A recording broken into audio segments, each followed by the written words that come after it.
Halo semua, kali ini kita akan membahas tentang organizing the message atau textual metafunction. Topik ini penting untuk membantu kita menyampaikan pesan secara jelas, terstruktur, dan mudah dipahami audiens.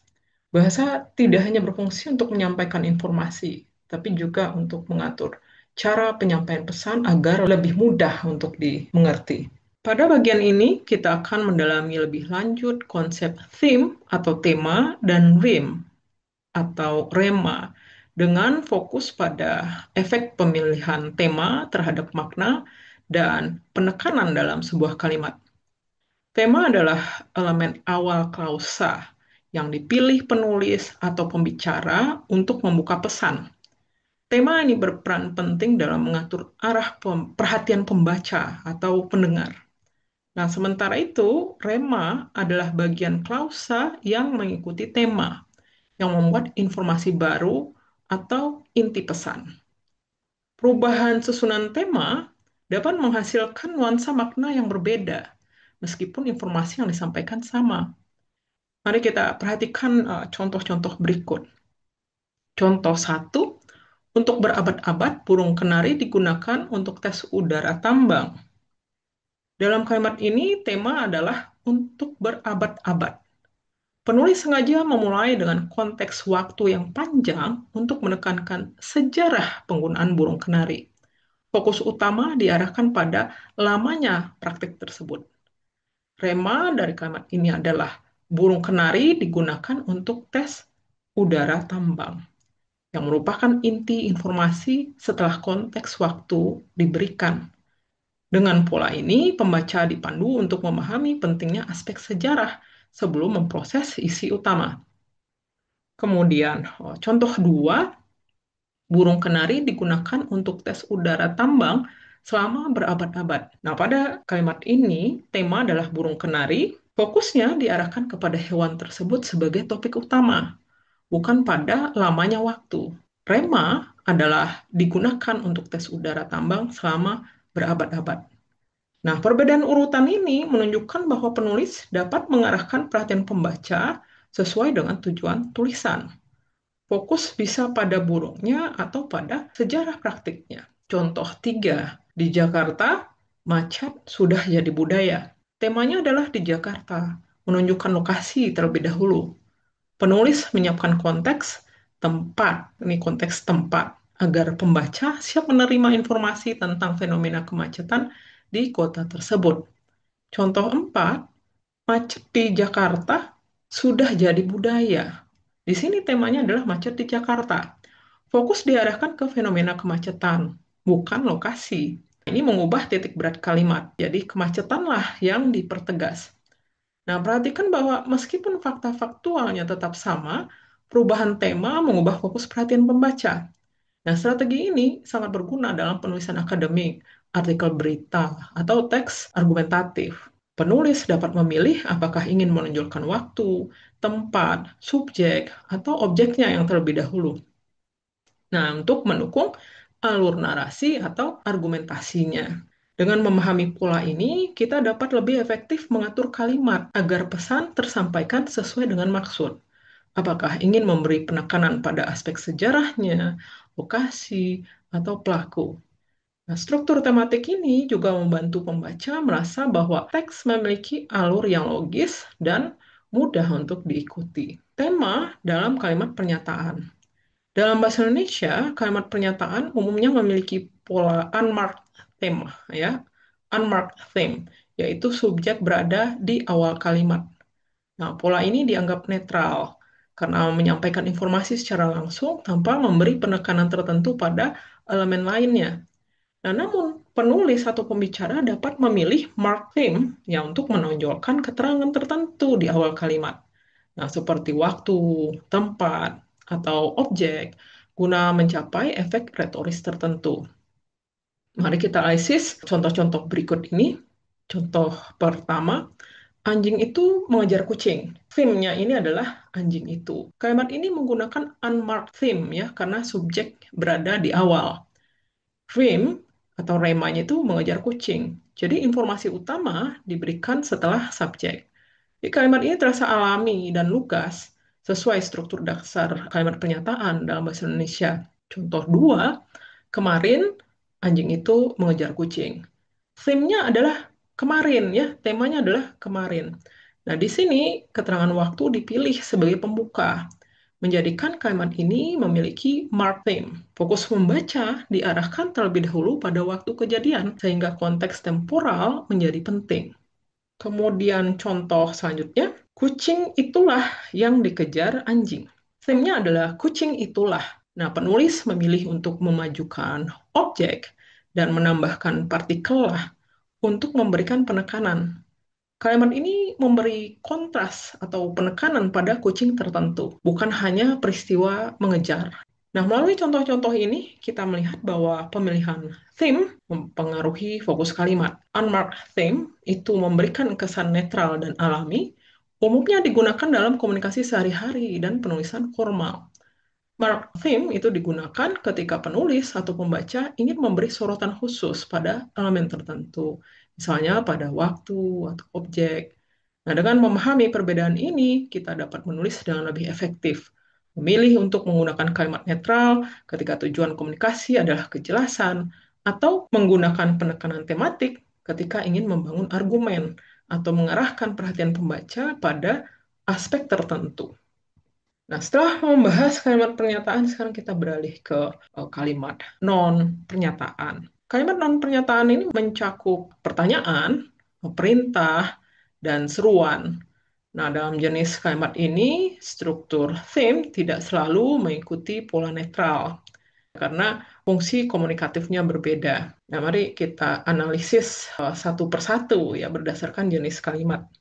Nah, kita lihat contoh pertanyaan WH question. Contohnya, siapa yang datang kemarin? Theme-nya adalah siapa. Kata tanya ditempatkan di awal kalimat. Rim-nya atau rema itu yang datang kemarin. Pertanyaan WH itu selalu diawali oleh kata tanya, karena fokus pembicara adalah informasi yang belum diketahui. Kalimat semacam ini langsung mengarahkan pendengar untuk mengisi bagian kosong dari informasi. Yang kedua, pertanyaan ya atau tidak, yes or no question. Nah, contohnya, oh, apakah Anda siap? Ini theme-nya adalah apakah Anda? Theme-nya adalah siap. Dalam pertanyaan ya tidak, ini posisi kata pertanyaan itu berada di awal untuk menandai bentuk interrogatif. Kemudian kalimat imperatif. Ini contohnya tutup pintu. Nah, theme-nya adalah tutup. Ini adalah kata kerja berada di awal untuk memberikan arahan langsung. Rem atau rema itu adalah pintu. Kalimat perintah memulai pesan dengan tindakan yang diinginkan agar pesan diterima terasa tegas dan instruktif. Nah, kemudian ada juga kalimat eksklamatif atau kalimat seruan. Nah, contohnya, alangkah indahnya pemandangan ini. Temanya adalah alangkah indahnya. Ini adalah ekspresi emosional, dan ini diletakkan di awal untuk menonjolkan perasaan pembicara.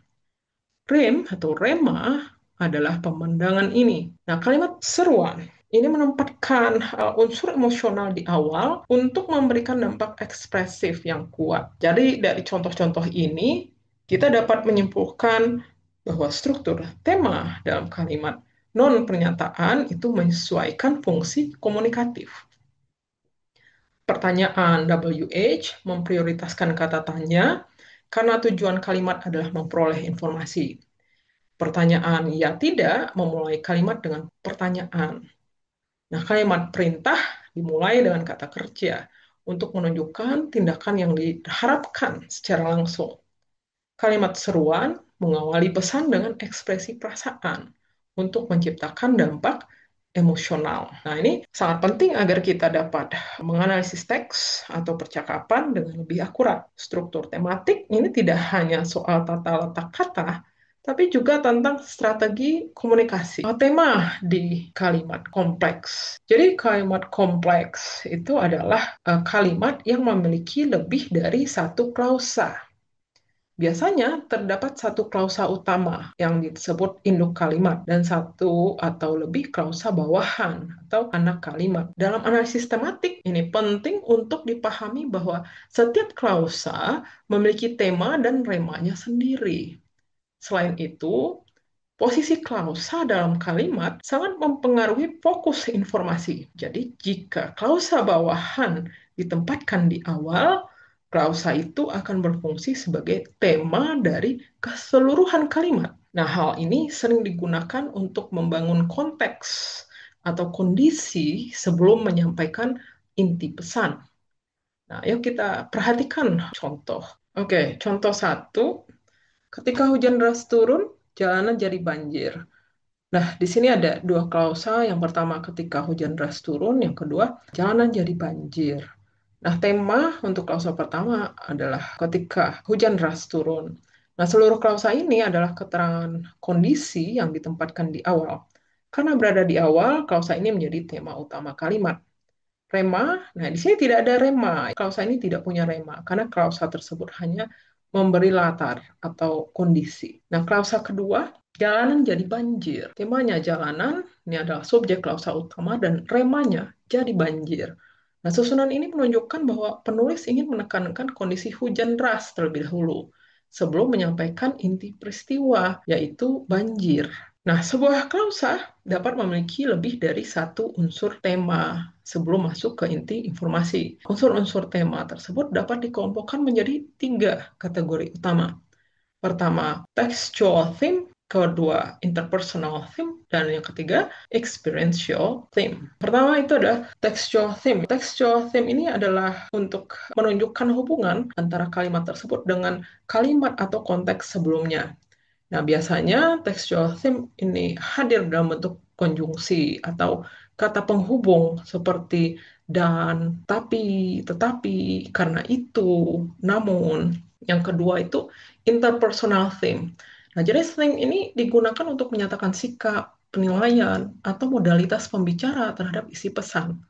Nah, biasanya berupa kata atau frasa seperti sayangnya, tentu saja, mungkin, atau partikel interaksi lainnya.